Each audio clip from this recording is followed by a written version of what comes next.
Tenim el plaer de presentar aquesta obra, la creació de l'Escola de Criminologia Crítica de Barcelona, que explica el contingut i l'articulació de tot un corpus de l'anomenada criminologia crítica des del moment de l'arribada del professor Roberto Vergali al 1980.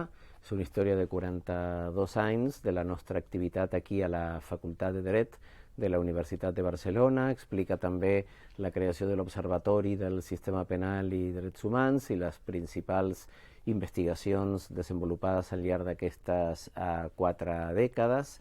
Té una metodologia de treball consistent en 20 entrevistes a 20 personalitats del món, d'Itàlia, d'Alemanya, de països d'Amèrica Latina, d'Espanya i de Catalunya, i recomano molt perquè realment suposa tota una revigorització d'una nova criminologia que sempre ha estat una mica oblidada en els estudis tradicionals.